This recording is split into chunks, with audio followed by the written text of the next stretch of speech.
Julia, I realized I messed up. Why did you mess up, Abby? I didn't put a spoiler warning before my Animal Crossing episode. Oh, Abby, you spoiled Animal Crossing for all of the good people out there. What the heck? You spoiled the fact that the final boss of Animal Crossing is Tom Nook and Timmy and Tommy. You have to defeat them in a bloody and glorious battle.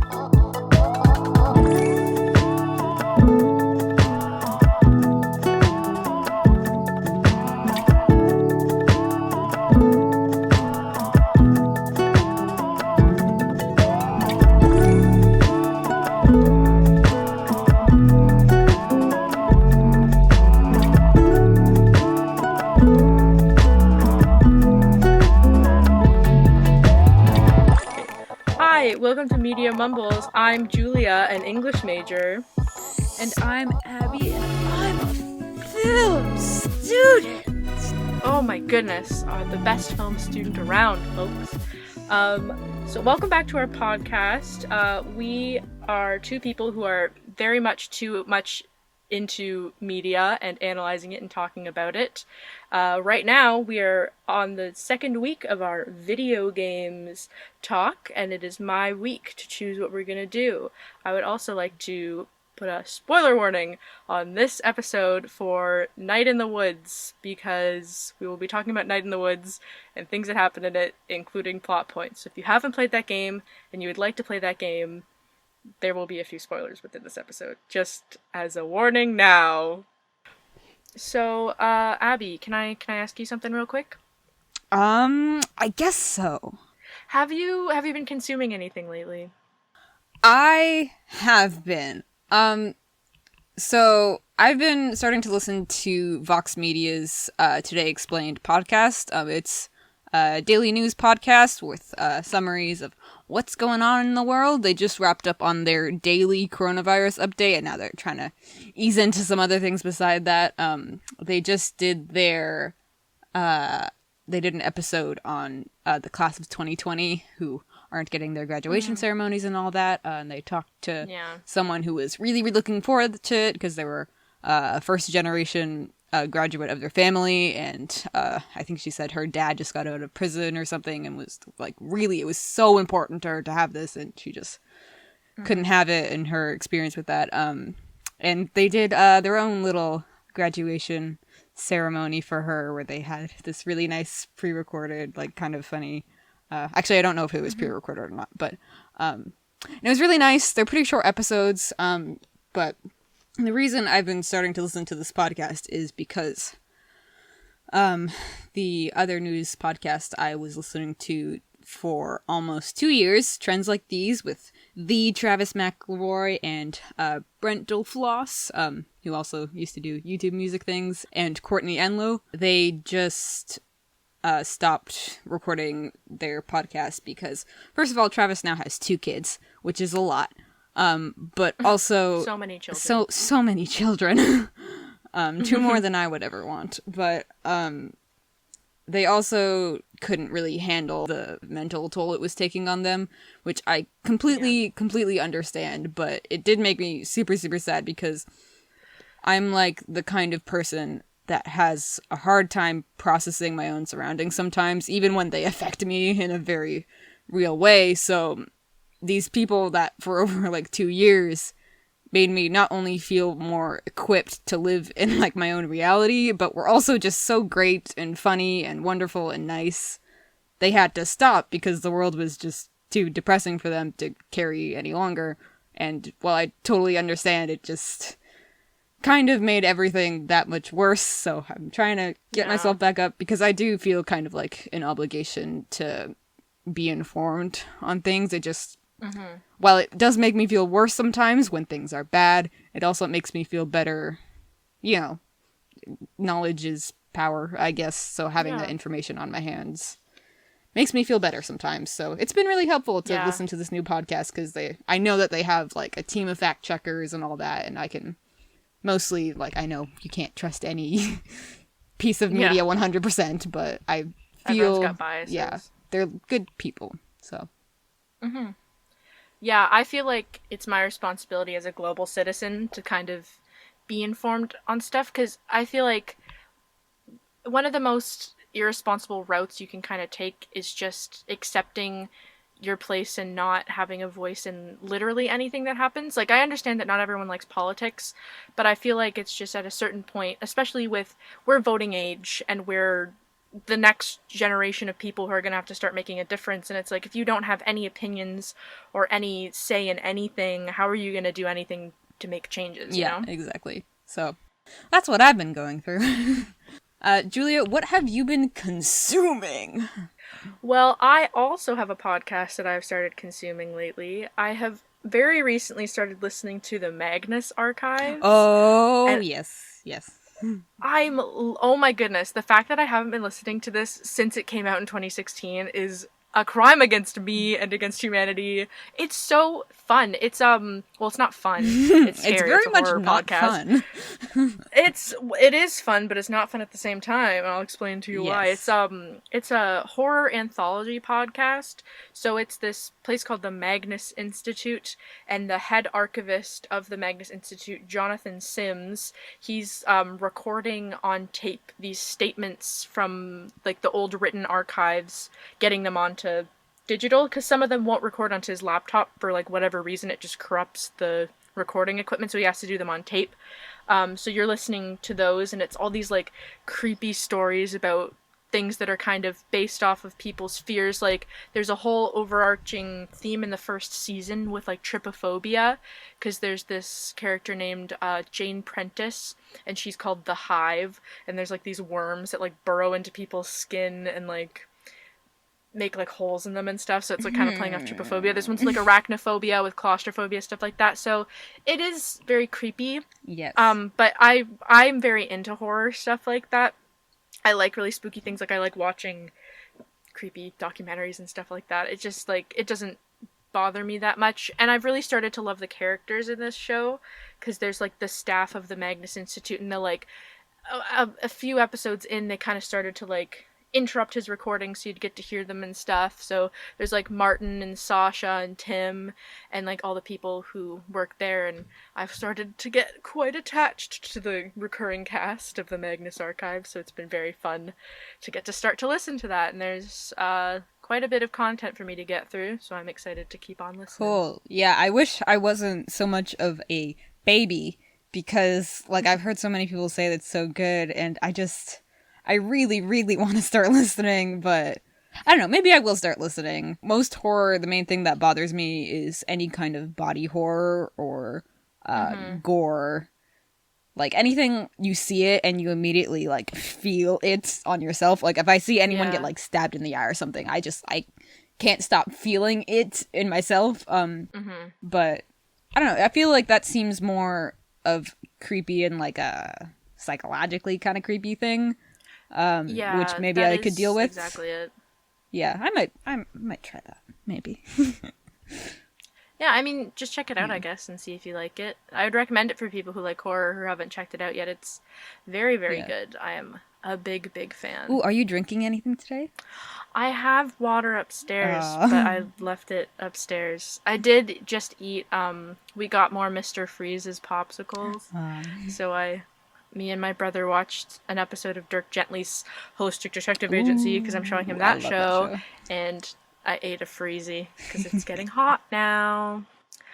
All right. I'm drinking, just so you know, I did make myself a lemonade for this, and I have a cup of water. Ooh, but I haven't really drinking anything except for coffee all day, so I'm trying to make up for it. Fair enough. All right, I'm ready. Okay, so the game that I chose for this week is my favorite choice, is Night in the Woods. Woo! It's one of my very favorite games. It's super fun. And so when I was thinking about like what my favorite games are, most of them are indie games. And I found that I typically tend to gravitate more towards indie games. I think it's both because like I love to like celebrate and support independent artists, and because I've noticed that it's like that freedom that they have of being an indie game allows for a lot more complex and moving stories, which is generally what I like more than gameplay.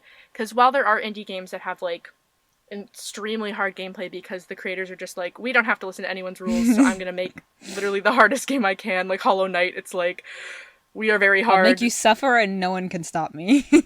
Yeah, but I just love the storytelling that like passionate creators put into stuff like that.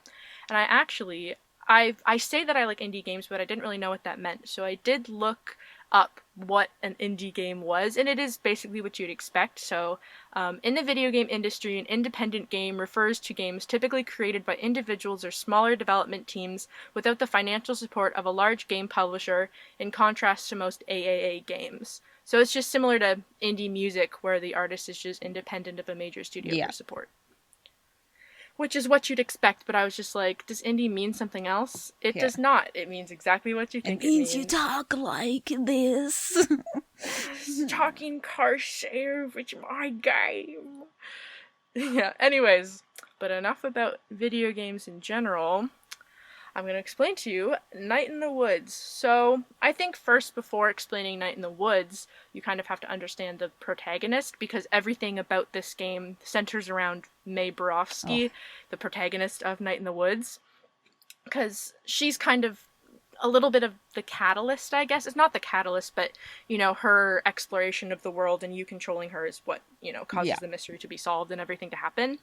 So, Mae is a 20-year-old anthropomorphic cat who has recently dropped out of college for, at the beginning of the game, unknown reasons, and is now living once again with her parents in her hometown of Possum Springs.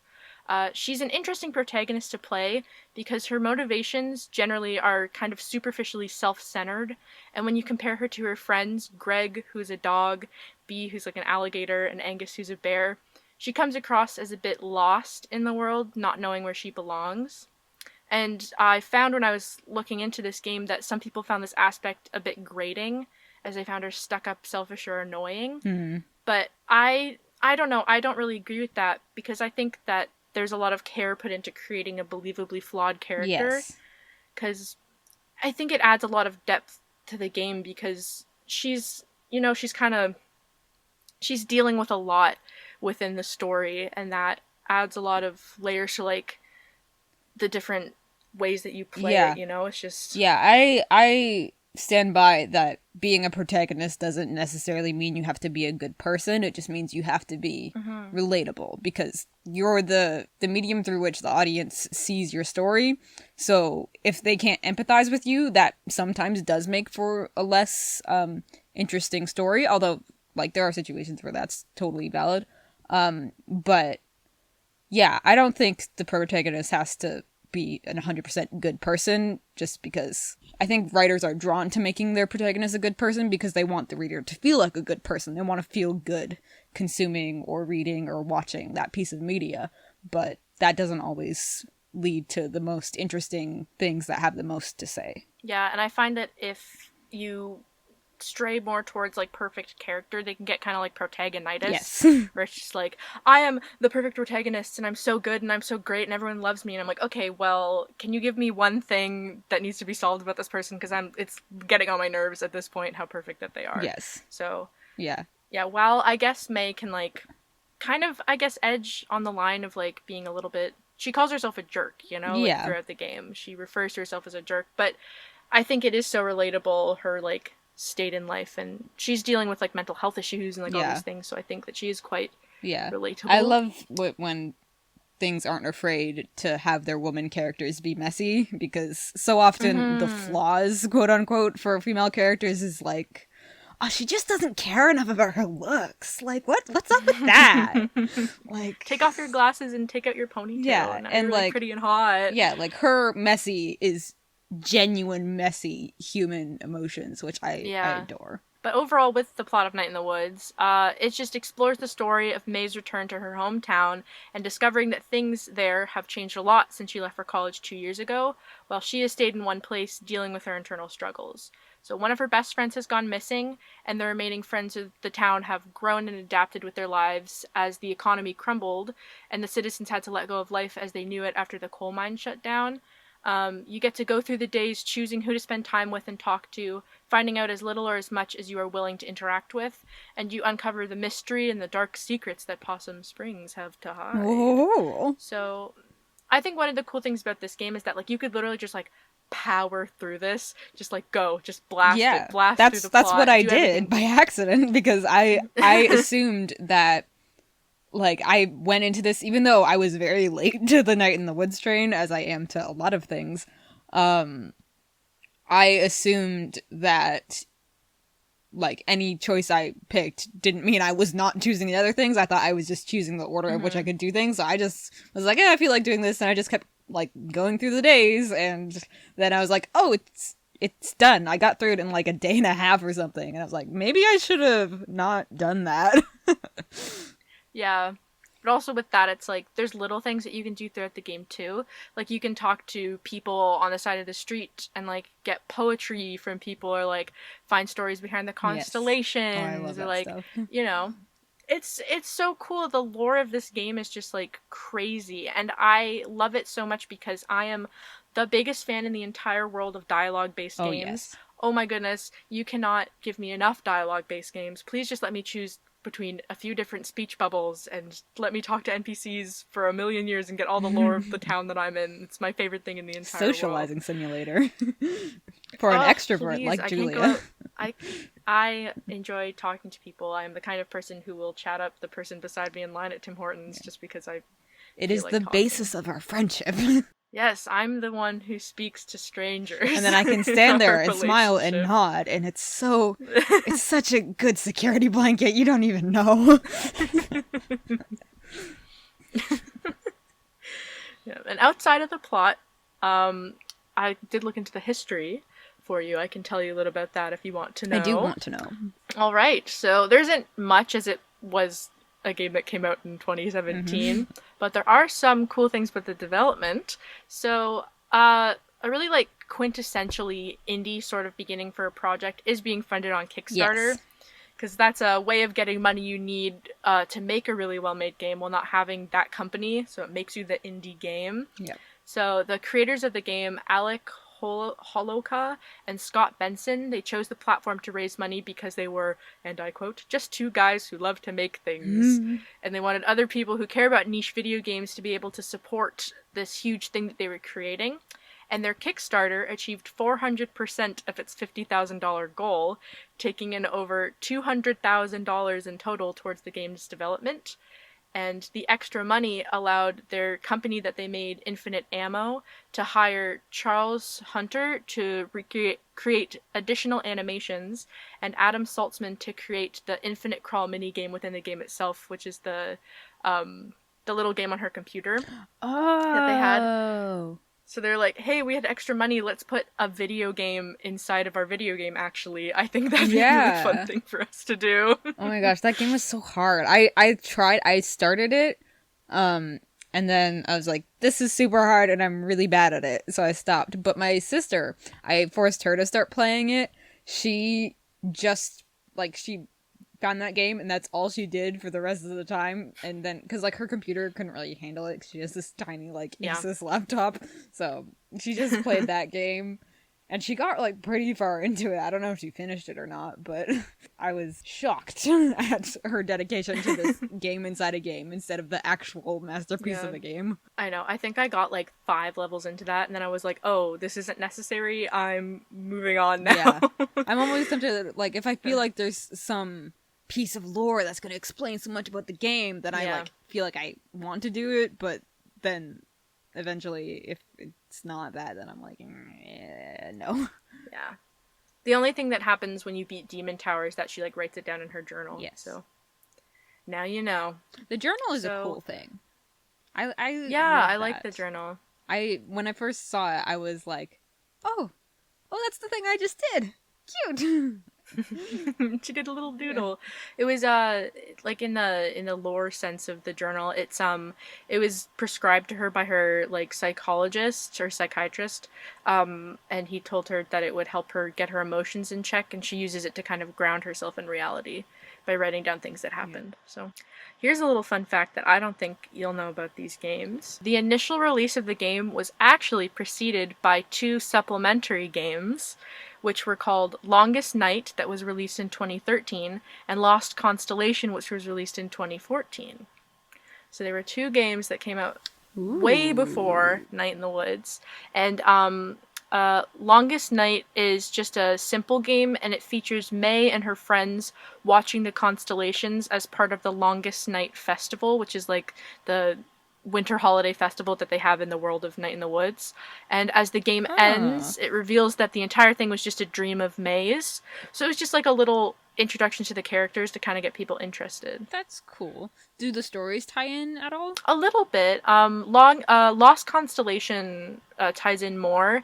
It's a bedtime story that is recited to May by her grandfather, and it takes place where his grandparents came from, but long before they lived.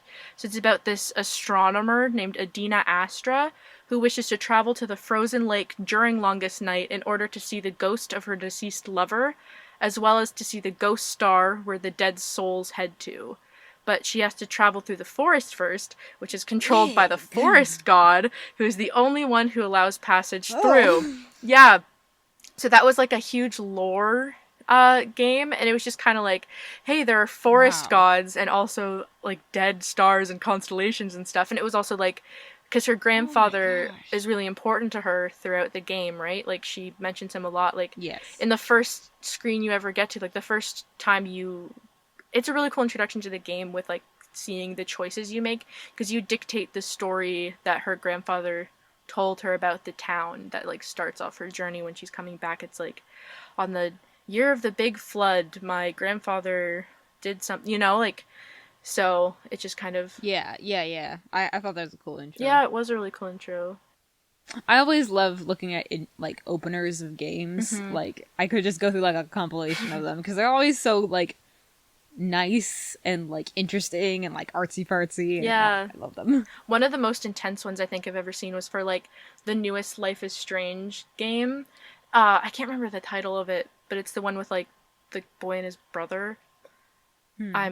I don't know, the name is escaping me now, I'm very sorry, but, it's like, him and his brother and his dad are just, like, hanging out, and then, all of a sudden, his brother has, like, fake blood, and it spills on this kid, and then the kid gets knocked out, and the police come and, like, shoot their dad, and then they have to run into the woods because they're orphans now, and his brother has powers, and all of that happens in, like, the very first part of the game, and I'm like, what's happening, why is this happening, it's so intense.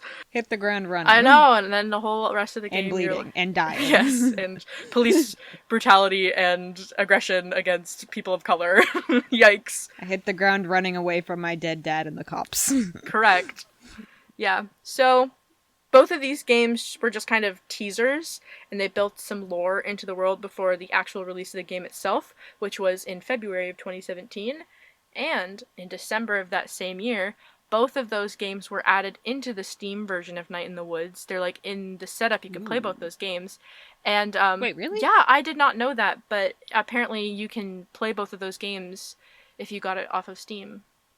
Yeah. I do have it on Steam. I know, because I wasn't aware that the version I and you were playing is an extended version. It's called the Weird Autumn Edition, and it added a bunch of extra content and both of those games into it. Wig. Yes. Huh. Yeah, I didn't know that I was playing an extended edition, but now I do. The more you know, Abby, the more you know. The more you know. Okay. Overall, the response to this game, moving on to that, it was very high praise across the board. It was nominated for tons of awards, and it even won a few of them, and critics across a lot of websites like Metacritic and IGN gave it very high ratings. It was named as one of the top 50 games of 2017 by both Polygon and Eurogamer. Audiences also really loved Night in the Woods, praising the story and the humor and clever writing that was used throughout the gameplay, although, again, not everyone was totally won over by May, including our very own Justin McElroy, who wrote a review of Night in the Woods for Polygon. Yeah, I have a quote from him in his review. It said, "It's a bold choice to center a game on an unlikable character, and it's a very effective way of highlighting the virtues of the supporting cast. But the behavior of those other characters towards May, the way they work to preserve their relationships with her, makes me wonder if the game's developers were fully aware of how grating their hero can sometimes come across." I guess that's fair, but, like, I do still like her. Yeah, I like her too, and I don't fully agree with that statement, as I feel May's behavior is strongly influenced by her mental illness and her position in the game, and it's explained as the story progresses, and it also is used to push the narrative forward. Like, I think he's kind of not giving them enough credit by saying that the game developers weren't aware of how she was, because I don't think they would have made her that way if it didn't have the purposes that it had in the game. True. Yeah. Yeah, I think I still like her. Like, I can understand how maybe... I don't know what specifically he's referring to, if he's more talking about, like, the actual, like, destructive decisions she makes, or maybe just, like, her way of speaking and, like, certain dialogue or what. Because, like... But I do think that's a fair point that, because she's so... the way she is, like, messy, it does, like, work to highlight the other people's, like, good points and how supportive and nice they are, which I think that's kind of an asset, because, like, oftentimes you don't get to learn as much about the other, like, side characters because everything's focused on the main character. But I think if those side characters are more important because of the failings of the main character, I think that's really interesting. Yeah. Because that works to integrate them into the story instead of making it feel like they have their own, like, side arc. It's, like, interwoven character development through the two of them. Yeah, because you get to see, like, how... I think a lot of with the themes of this game, it's like May is kind of stuck in one place, like, kind of riding on her nostalgia of how her life used to be back in Possum Springs, and her friends in the 2 years that she was gone have had to grow up in a way that she didn't while she was away at college. So it's kind of like using her state that she's in as a person versus their state and their support that they are as, like, their individual people. It's a really nice contrast in that way. Yeah, for sure. Yee. So, this game was overall really praised for its story and its art and its music, which are both absolutely beautiful. The style of this game is one of my favorite things. It's so pretty and it's so pleasant to just look at, like the colors and like the 2D style. Oh my goodness, it's so pretty. And of course people loved it because it's an amazing looking game. It's great. And the music was also composed by like Scott Benson, one of the main creators, which is very cool. He is a very talented music creator. But the mechanics of the game weren't like too stand out or anything, just because that's not the main focus, you know? It's Yeah, I do love any game that lets you jump on telephone poles. Oh, even if it's like more inconvenient, I will always jump across the telephone poles to get somewhere. It's so fun to like. Exactly. And I think like choosing to make it a platformer where you can like jump on the cars and jump on the telephone poles like adds so much fun. It's like the funnest thing ever. I'm like, hey, anyways, as I'm going to the next part of the town, I'm gonna be on top of all of you on these buildings and just be jumping and vibing and having literally the best time ever. Like, it probably would be faster for me to just walk, but no, I refuse. And I like it that it's not like integrated into the gameplay. It's literally just like, it's a platformer, but the only reason it is because you use these platforms to move from place to place while you like do things within the story. It's not like Mario where it's like jump to survive, jump on enemies. Yeah. I think like it's like I fell and now I'm on the ground and that's fine. And I can get back up if I want to because I am Cat and I jump on the telephone poles. I think the only time it's really integrated into the story is during her dream sequences that she has, where, like, while she's sleeping, she has these kind of... They're not nightmares, but they're kind of spooky, eerie dreams where you're in, like... They're wild. They're very wild. That's a whole different category of dream, but it's a trip. It's a trip and a half. It is a trip and a half. Eventually she meets God, which is really fun. Yeah.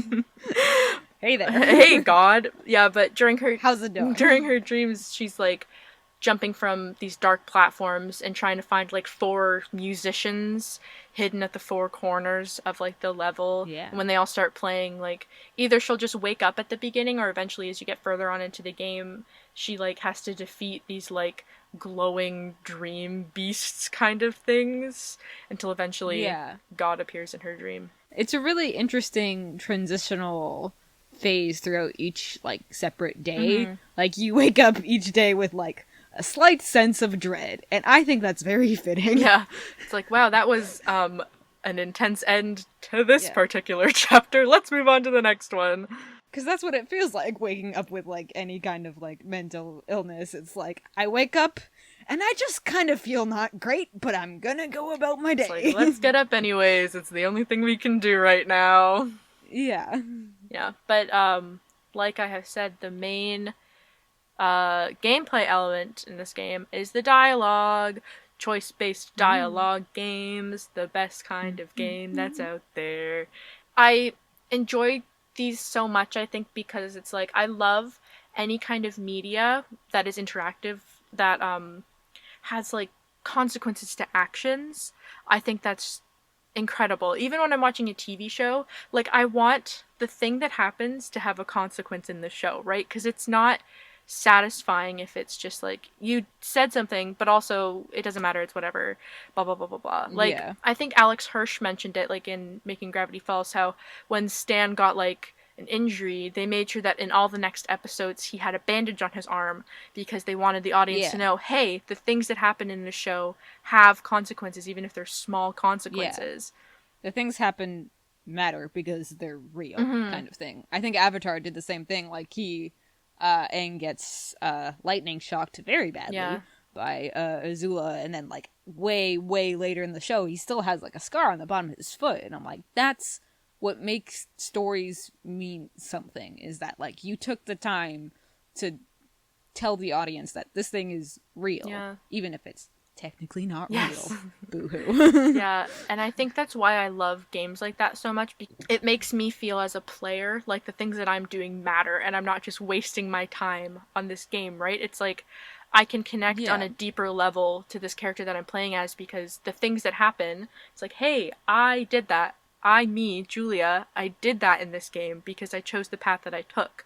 And, like, the main thing with Night in the Woods where that happens is choosing the different paths that you go down during the game, which is, like, who you hang out with through the different days. So, you know, if you choose to spend more time with Bea, you find out how she had to, like, let go of her dreams of going to college to run her family's store. If you hang out with Greg, you get to know more about his, like, situation with his family and himself and stuff like that. And I don't know, it's just, the choice-based games are just so great to me, because it's like, you get to find out a lot of really intricate details through, like, the little choices you make throughout the game, and it's just really rewarding.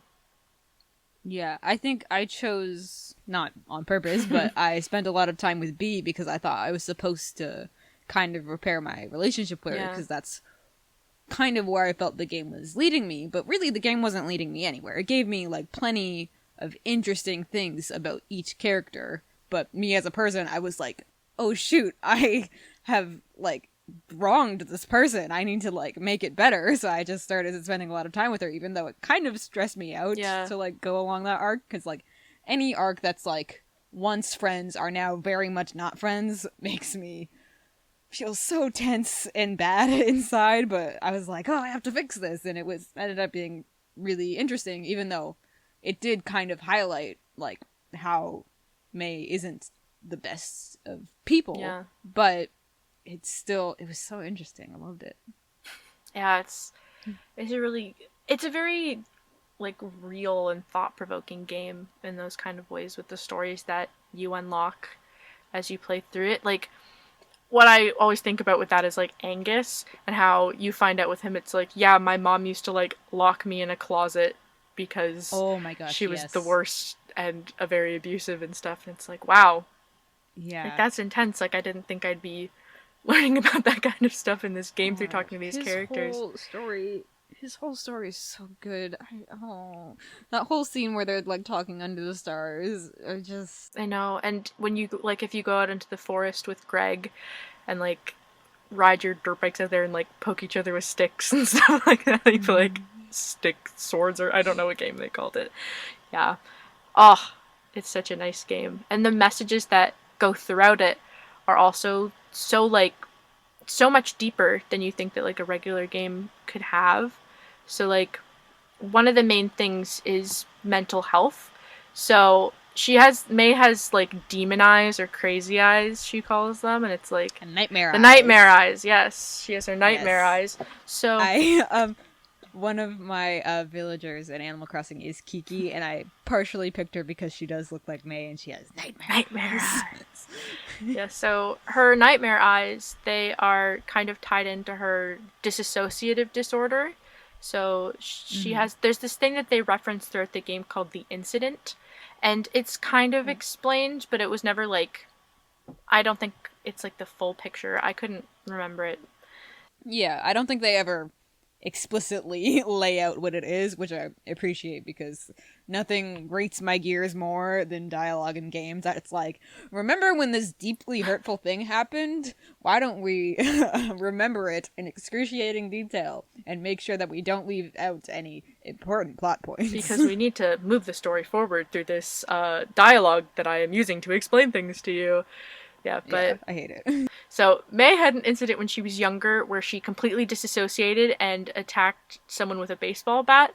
So she said something broke inside her, and before she knew it, she was beating Andy Cullen's head in with a bat in front of the entire school.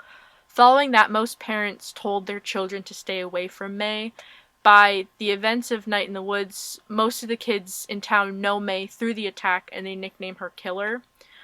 The incident puts a strain on May's relationship with her family, and they went into deep debt trying to treat her and her illness. She never made a single friend at college because she was terrified of leaving her room. She was left starving or else downing entire pizzas in one go. She drank cough syrup just to sleep and forget about her living nightmare. She was especially terrified of the rusty statue of the founder right outside her window, always a mess of shapes watching and pointing down at her. She felt too scared to phone anyone for help, and after 3 semesters, she finally mustered up the courage to leave and return to the safety of home where things weren't just dead shapes. And her doctor, he instructed her to repress her issues, so that's really fun. And her emotional turmoil is later revealed to be a byproduct of dissociation. So, with her dissociation, she just kind of sees things as like shapes, like dead shapes in a universe of nothingness, I think is how she described it. So when she was out playing baseball, she just kind of like snapped and she couldn't stand looking at the dead shapes anymore, so she just started attacking a kid with a baseball bat, and then the entire town kind of turned against her.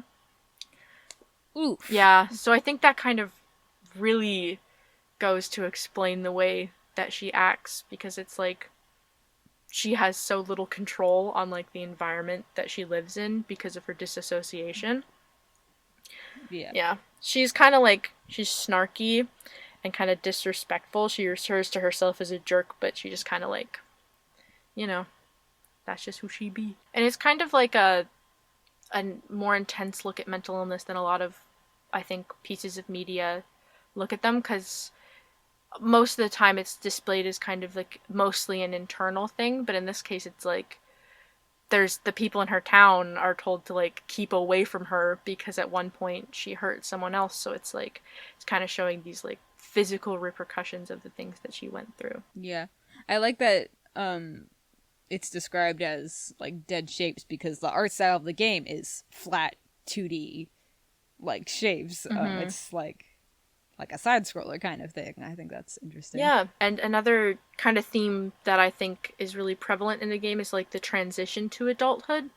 I think that's really highlighted. Yes. And that's something that you and I and a lot of other people our age really can relate to, because the transition between being a teenager and being an adult is like the weirdest thing in the entire world. It's awful. It's not fun. Like, you don't know who you are, you don't know where you're supposed to be, you don't know what you're supposed to be seen as or what responsibilities you're supposed to have. It's like, I don't know if at this point I should be completely financially responsible and on my own, if I should be like your sister's getting married, and she is. It's like there's just like the point of life that we're in right now is the point when every single person's life starts taking a huge like turn away from each other, and there's so many dramatic different directions that your life could go in right now, and it's so scary. It's so very scary.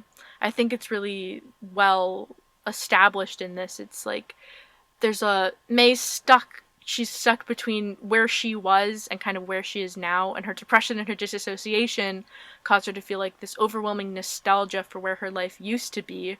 Her friends grew up and she kind of missed it. And it's like, Yeah.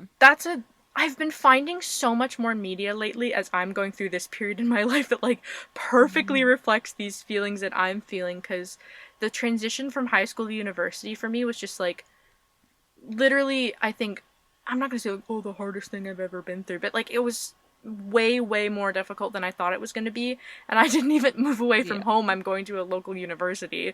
So, it was just, like, I don't know, it's like, I don't know if I'm a kid or an adult, and I miss the things I used to know, and it's just, like, everything's so crazy, and it's, like, this game, and, like, even, the new episodes of Steven Universe, when I was watching all of those, every single episode of Steven Universe feature, so I sobbed watching every heck? single one of them. Every single episode. I am not a cry person. I cried so much. I'm not a cry person. What the heck? I am a cry person. I haven't finished it yet because I haven't been able to find the episodes anywhere reliable. You didn't finish Steven Universe? No, I have, like, 3 more episodes left. I'm sorry, I'm so sorry. But I got to, like, when I was literally watching episode 14, I cried so much that I couldn't sleep. And then I had to stop. I haven't been able to find the episodes since then. Honey, my dear, you're gonna cry so much. I know I am. The last episode. Holy crap. Okay, I'm not going to spoil anything. Okay. But, like, holy crap. There's a moment where, like, all the tension that they're building up to with, like, Steven's whole emotional turmoil builds up to the final resolution. Yes. And just after everyone says their thing and it's all done,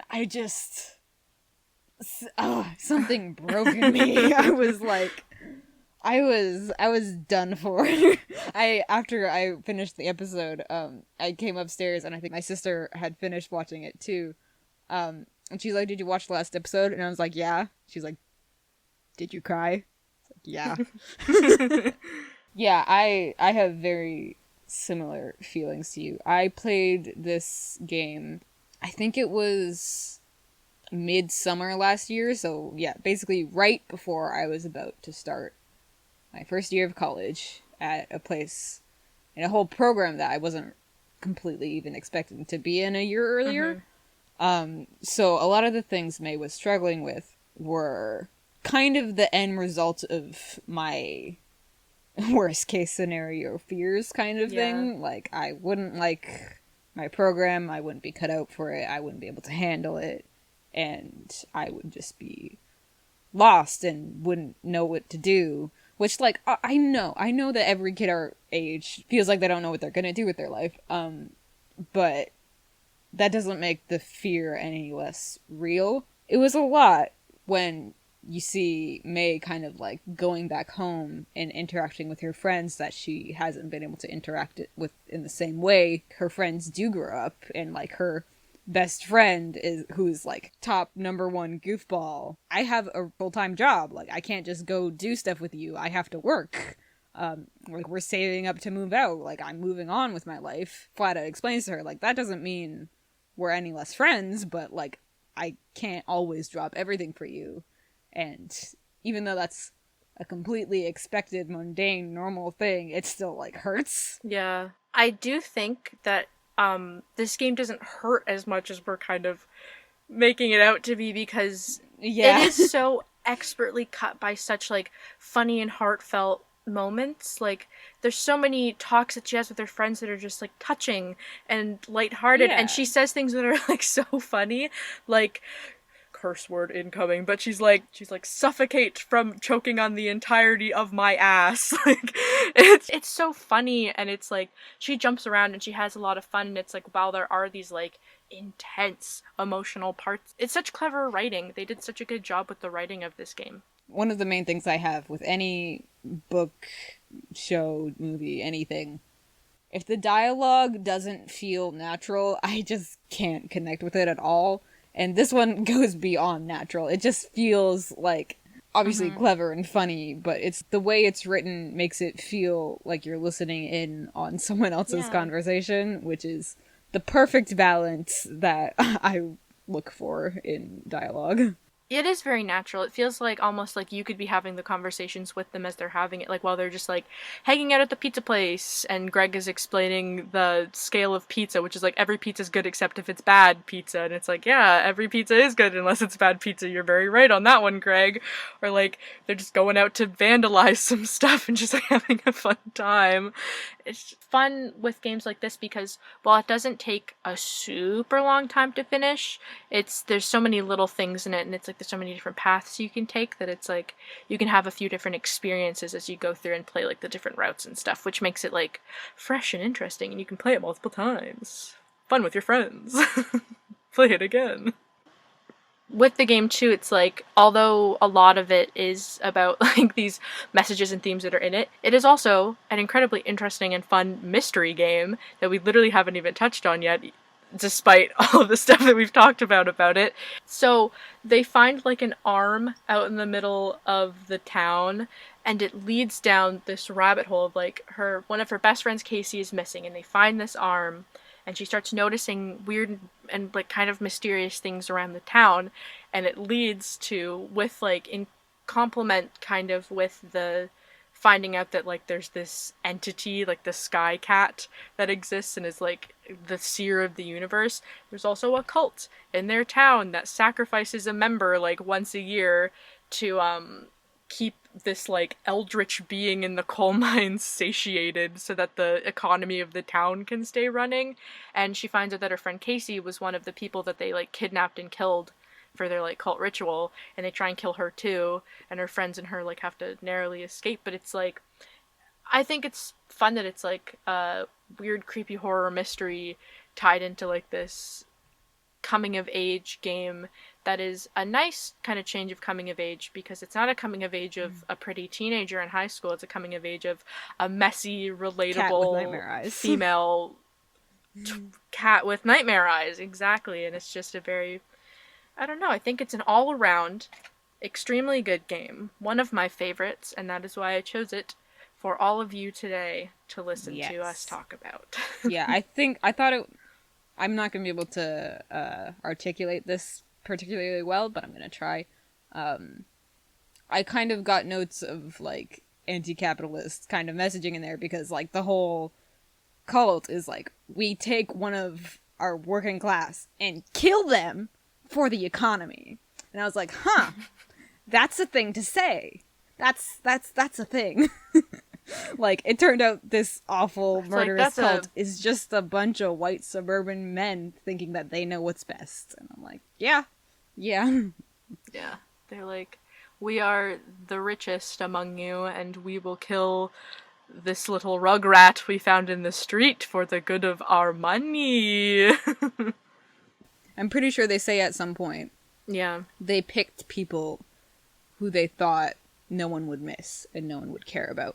This friend that they find out, like, at the very beginning is missing. They're all kind of like, oh, like, that's our friend, but you hear about it a lot, but it's not the main center like you would think it is so much the plot. Like, it is the mystery they're trying to figure out. Yeah, they're like, he probably just ran away or something like that, because he was always someone who was kind of out of the center of the, care of this town, They did choose someone who I guess people wouldn't miss or care about that much in the end, With that, there's also her friends who, even throughout her being her self-proclaimed jerk, they do care about her, And, like, there's that quote from Angus, it's like, I believe in a universe that doesn't care and people who do. Because it's, they all worked together. They found out what happens to Casey, and they, like, trap this cult in the caves with a rock fall, and they worked together to do all this. And then May, within the span of the week of this game, she really, like, comes into herself and realizes, like, her friends are still going to be there even though things have changed, and she has a support system that are there for her no matter what happens. So yeah, it's like a really nice sentiment to kind of end this harrowing and emotionally hard-hitting game with. Yeah, I think I'll end on one of the quotes from the Sky Cat, because it's like, oh my goodness, like, here's the writing of this game. So it's a little creature. You are not chosen. There is nothing to choose you. This is going nowhere, and the universe is forgetting you, and I am remembering you. Not because I am caring. The beginning is moments ago. The end is moments away. There is no time to forget before all is forgotten. Okay. Thank you for joining us for another episode of Media Mumbles with an English major and a film major who are too invested in media and things. We are now available on a multitude of streaming platforms, as I am being informed slowly but surely by the Anchor podcasting app. You can check us out on Google Podcasts, on Spotify, on wherever you would like to. We have a YouTube channel, Media Mumbles. Our theme is by Louis Zong. It is in full color on the Here EP. I love it very much. It's one of my favorites of his. And I think it works really well as a theme. And I'm very excited to keep listening to it because it's been stuck in my head all week and I haven't gotten tired of it because it's a bop and a jam. Yes, you can check out Louis on his YouTube channel. You can check him out on Bandcamp, on Twitter. Louis Zong is everywhere, and you should listen to his songs because all of them are the most fantastic thing you will ever put in your ears. We are on Twitter at Mumble Podcast. If you want to check us out on Twitter, we will notify you with new episodes and new themes and behind the scenes content that you crave from Yeah, I'm pretty sure there is a Media Mumbles like actual Twitter and that is not us. It is the same art as is on our podcast. There was another podcast with the same or similar name from 2011. All right, well, thank you once again for joining us for our little mumble hour here. Have a great time doing whatever you're doing. Have a great night. Have a great day wherever you are. Stay safe. I love you. Enjoy whatever activity you're doing next after this. Peace out. Bye.